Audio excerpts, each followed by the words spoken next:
നടി കവിയൂർ പൊന്നമ്മ അന്തരിച്ചു. 79 വയസ്സായിരുന്നു. വാർദ്ധക്യ സഹജമായ അസുഖങ്ങളെ തുടർന്ന് ദീർഘനാളായി ചികിത്സയിലായിരുന്നു. കൊച്ചിയിലെ സ്വകാര്യ ആശുപത്രിയിൽ വെച്ചായിരുന്നു അന്ത്യം സംഭവിച്ചത്.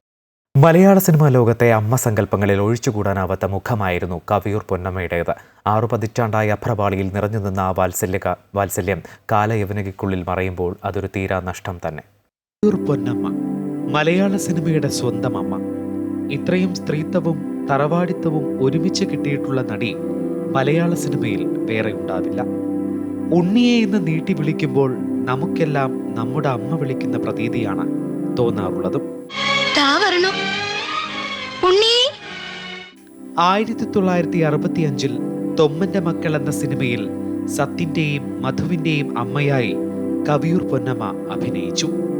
പിന്നീട് അങ്ങോട്ട് അമ്മ വേഷങ്ങളുടെ കുത്തൊഴുക്കാണ് പൊന്നമ്മയെ തേടിയെത്തിയത്. 1973 പെരിയാർ എന്ന ചിത്രത്തിൽ മകനായി അഭിനയിച്ച തിലകൻ പിൽക്കാലത്ത് കവിയൂർ പൊന്നമ്മയുടെ ഭർത്താവ് എന്ന നിലയ്ക്ക് നല്ല ജോഡിയായി ഖ്യാതി നേടി. 1965 തന്നെ ഓടയിൽ നിന്നെന്ന ചിത്രത്തിൽ സത്യന്റെ നായിക കഥാപാത്രമായി അമ്പലക്കുളങ്ങര എന്ന മലയാളത്തിലെ സൂപ്പർ ഹിറ്റ് ഗാനം ഉൾപ്പെടെയുള്ള രംഗങ്ങളിൽ നമുക്ക് കവിയൂർ പൊന്നമ്മയെ കാണാം.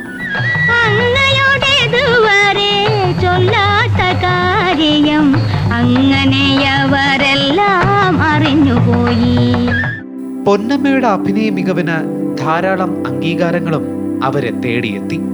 ഏറ്റവും നല്ല രണ്ടാമത്തെ നടിക്കുള്ള അവാർഡുകൾ 4 തവണ പൊന്നമ്മ കരസ്ഥമാക്കി.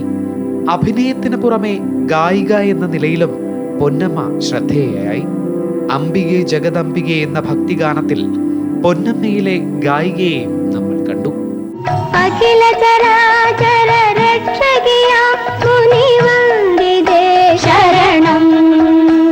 മുഴുനീള ദുഷ്ടകഥാപാത്രമായി കവിയൂർ പൊന്നമ്മ അഭിനയിച്ചിട്ടില്ല. ഒപ്പം ഹാസ്യവേഷങ്ങളും. അഭിനയത്തിൽ പുതിയ പരീക്ഷണങ്ങൾ നടത്തിയിട്ടില്ലെങ്കിലും പതിറ്റാണ്ടുകളോളം സിനിമയിൽ സജീവമായിരുന്നു അവർ.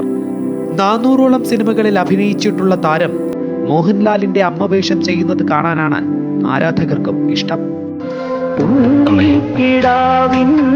ജീവിതം എനിക്ക് കൈവിട്ടു പോകണം. എന്ത് ചെയ്താലും അവസാനിക്കുന്നതല്ലേ. എന്തായിത്തീരും എനിക്ക് ഉറപ്പ് പറയാൻ വയ്യ. ആ വലിയ വട്ടപ്പൊട്ടും പുഞ്ചിരിയും ഇനിയില്ല. അഭിനയിച്ചു ജീവിച്ച 100 കണക്കിന് കഥാപാത്രങ്ങളിലൂടെ മലയാള സിനിമയിലെ അമ്മ പൊന്നമ്മ പ്രേക്ഷക ഹൃദയങ്ങളിൽ ഇനിയും ജീവിക്കും.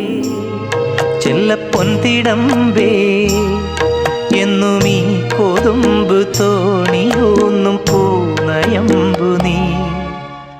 News desk Amrita TV.